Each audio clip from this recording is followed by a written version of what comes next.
all, Violet here, second generation homeschooling mom of 3. I have an 8-year-old, a 5-year-old, and an infant. Today I wanted to share with you some of the things that I have planned for us this summer. So let's get into it.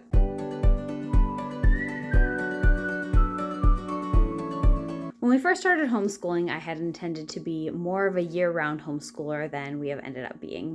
The way my husband's job is, he has more time off in the summer, so we just end up following a regular school schedule a little bit more closely than I'd originally envisioned.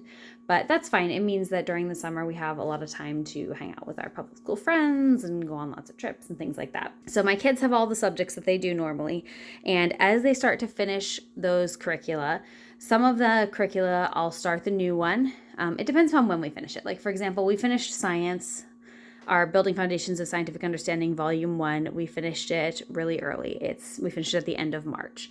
And so that's a long time. We're going to go at least, like on our full schedule, at least until the end of May.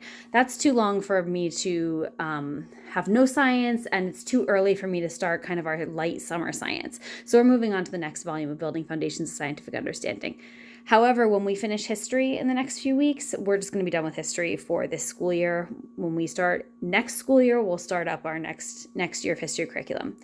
Math and ELA, we keep going all through the summer. We don't take a break on those, but we do end up doing them a bit differently. During the school year, we school 4 days a week, and then we have co-op our 5th day, and then when we don't have co-op, we'll do field trips a lot. So that's kind of how we do that. During the summer, I aim for 2 to 3 days of like light schoolwork during the week. And for some of the stuff that I have planned that's read alouds, we'll definitely do it more days than 2 to 3. But for things like math and ELA, I aim to do them 2 to 3 days during our like summer school time period. So this is the book of math that my daughter's in right now. She'll keep going until she's done with it. And then when she's done with it, we're going to take a break. Well, I had planned to take a break and have her do kitten math, which is sort of like a review. It's not intended really to teach you any of the concepts covered in it. It's more of a review. And so it does have a teaching element where when it introduces, for example, decimals, it explains what they are.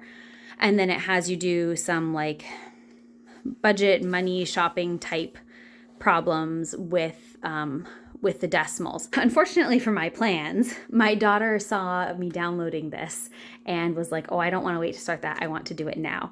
So I have had it downloaded. I bought it today. I downloaded it today. I ended up having to print it today, and my daughter has already done a third of it just this afternoon.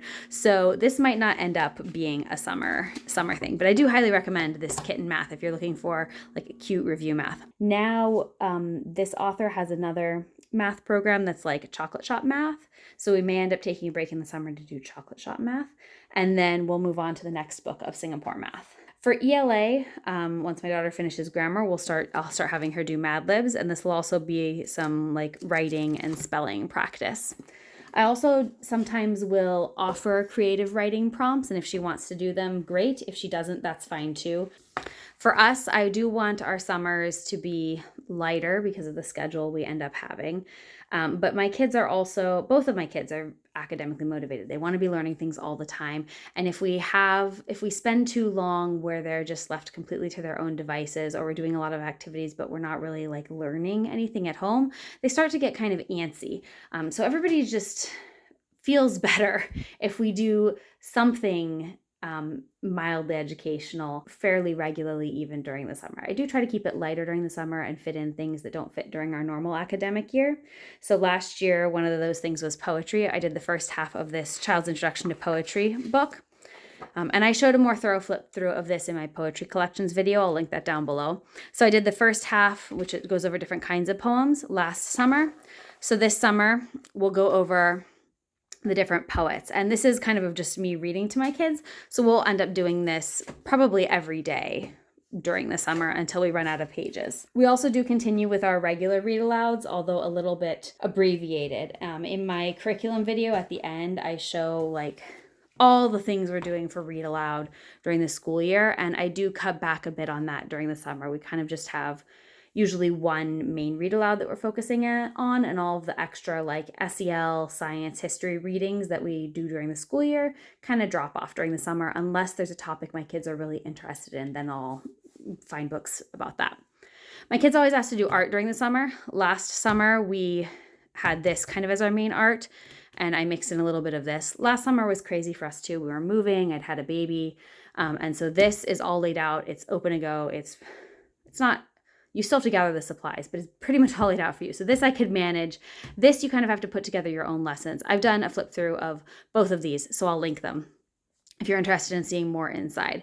But I love this book and I want to do more of it. So this summer, I'm going to focus on doing this as our summer art.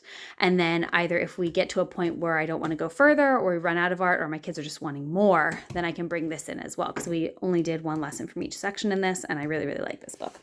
And then the last thing that I'm doing this summer, oh, nope, it's not the last thing. Just kidding. It's the last thing I've printed out. But the next thing that I'm doing this summer, my daughter loves fairies. My son loves geography. They both love science. This curriculum combines all of those. This is Fairy Lore of the World by Little World Wanderers. And this is a unit study. It's meant to be 8 weeks. We'll compress it down to what we have. So I did not print out everything. This is a fraction of what she gives you. And then there's also a student book that goes along with it that we probably won't do much from, just because I want to keep it a little bit lighter for the summer. But this is very heavily Charlotte Mason. So she has a lot of like Charlotte Mason type things that we're just not going to do. So in this curriculum, there are 8 fairies / regions of the world covered. And so for each region of the world, there's a story about the kind of fairy or fairy-like creature. And then there's a story about whatever science concept you're covering that week, and then there's an experiment to go along with it. At the beginning of this curriculum, I didn't print them out because we're not going to do any of them, but she has a ton of art activities that can go along with any week that you could do, like more Charlotte Mason handicraft type things than true art. There's also a bunch of poems at the beginning in true Charlotte Mason fashion. And then I'm just going to show you one of the lessons so you can kind of see what it's like. Here's the story about the fairy. And then there's some geography work, some science of mushrooms, a bunch of very pretty like mushroom anatomy, kinds of mushrooms, the mushroom activity, and then it goes on to the next one. And then there's corresponding student pages in the student workbook that I did not print out because we're not going to do any of those. So my kids are looking forward to doing this. I actually wanted to do this as a class at our co-op, but couldn't gather enough interest. So I'm just going to do it with my kids this summer. And that'll kind of be our geography, social studies, history that we're doing very lightly over the summer months. So I'm excited about that. The last 2 things that we're doing over the summer months are the FDIC Money Smart curriculum, which I talked about in my financial resources video.